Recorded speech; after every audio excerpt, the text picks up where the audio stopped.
shout out to my brothers and sisters, my brethren, where they wait make Nigerian or African man become Pope. Everything they now one Igbo have a saying for it.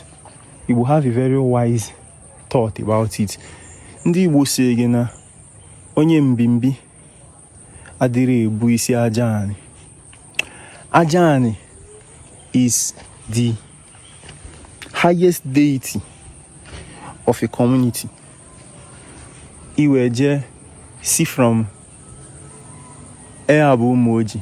Iwe see Imo State or Enugu where nata where kwanata no Moji.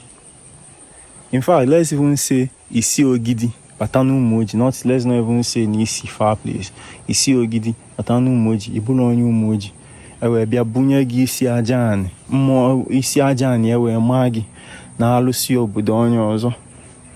Ịmara na alụsị no ka bụ alụsị ndị ọzọ. You don't know say na under people deity na Oyibo people alụsị.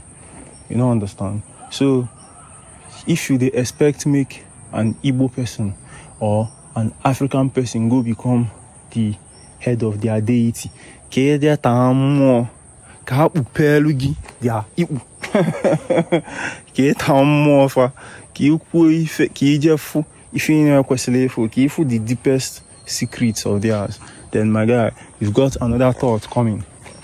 It's not gimwabo prefer the Kabia Wakolo all the ancient relics, quality invaluable things where your ancestors don't keep. Things now you where no mind make the carry and go keep for museum for room. Oyibo people get sense. They know they wake up earlier, see say other people they sleep. Instead of them to be good, they can't decide rip everybody. You know what I'm saying?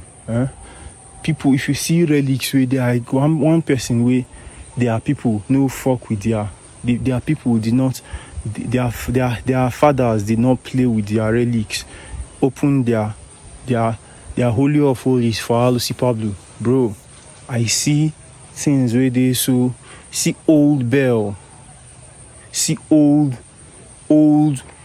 gong, see old ancient things. But you no go mind make they come wakolo all those things. Kwana makana onye nwere Jesus nwere ife niile. Onye eli. Yeah, Janu. Yeah, jobble also cardinal rings. Oh, gwa kaya onye isi aja ni room. When they feel na auto. When they feel myself.